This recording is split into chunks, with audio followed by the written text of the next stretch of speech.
This is a tale of two very different cities, two remarkable men, and two similar but different inventions that could revolutionise car engines. What has the French Riviera got in common with Melbourne? They both host Grand Prix, of course, but they also both have companies developing a new kind of engine that runs on pure air.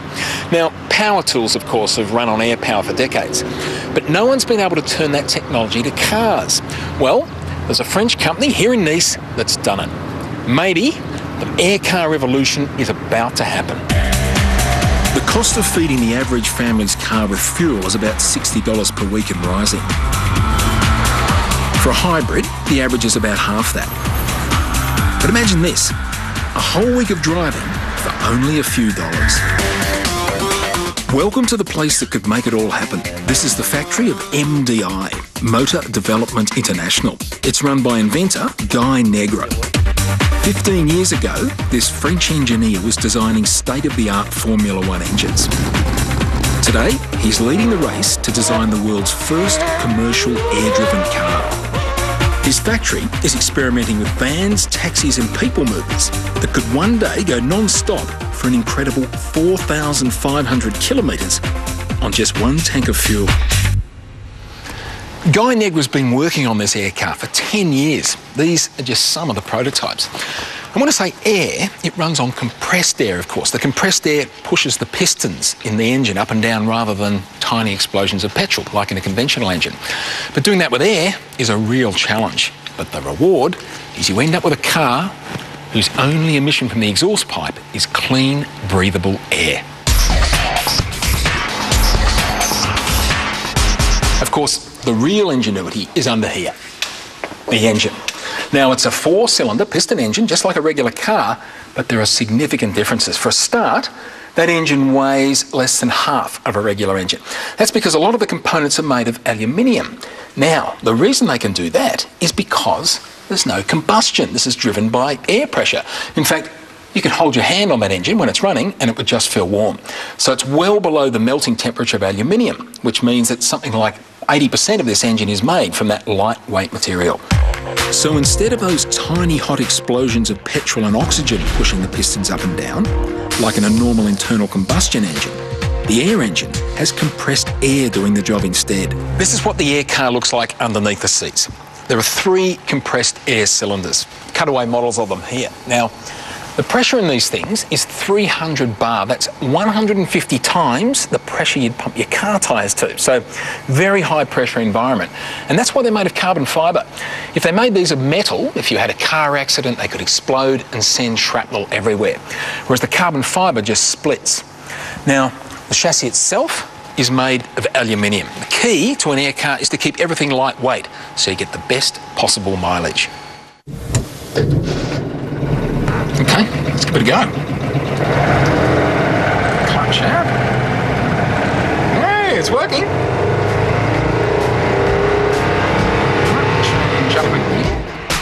Push button gears for now, but the final version will be automatic. Now, keep in mind this is just a prototype, so it feels and drives pretty much like a normal car. Now, when they finally go to market with these cars, they say they'll have a top speed of about 110 kilometres an hour, and you should get about 200 kilometres out of the tanks in the back before you have to refill, which, given it's for city driving, it's pretty good, I'd say.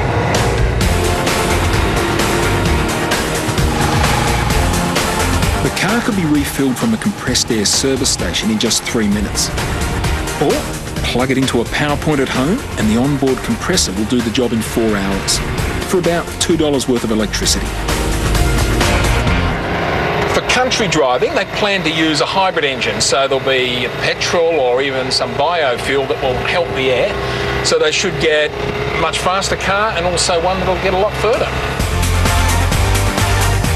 The hybrid engine would use a small amount of petrol to compress air as you go.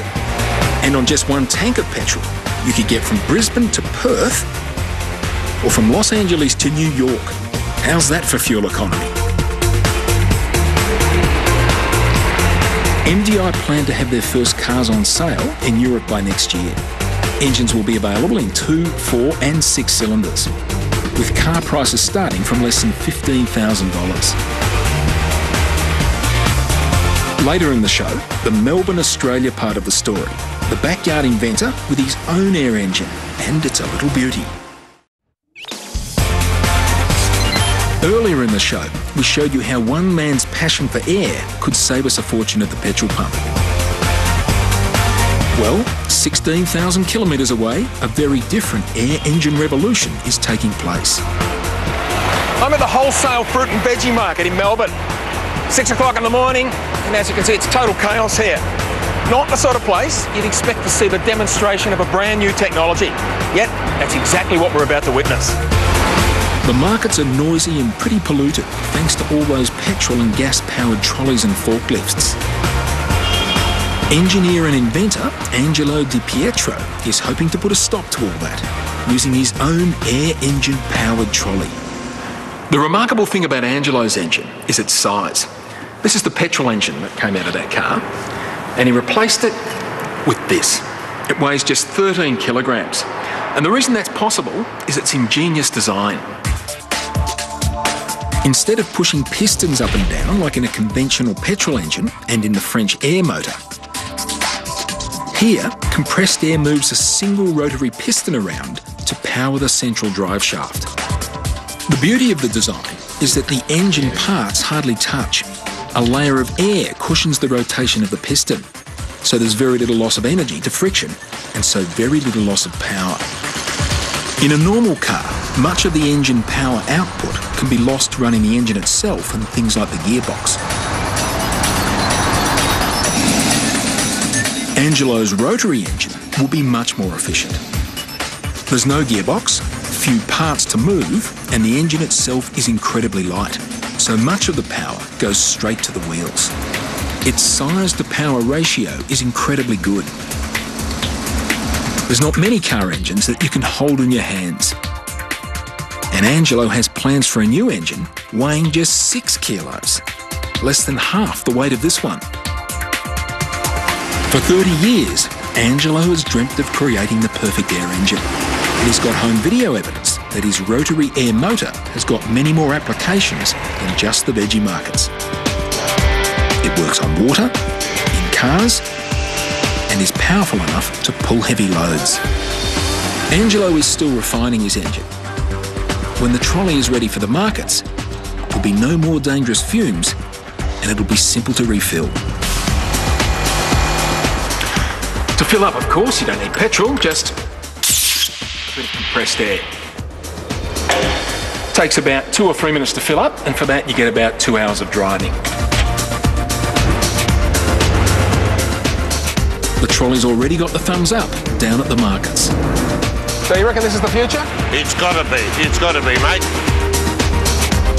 This is the invention that is gonna help the environment, it's gonna help the health of people, and it's gonna generate many thousands of jobs. So on different sides of the world, in different ways, 2 men are doing what was once thought impossible, and changing the way we could all live beyond tomorrow.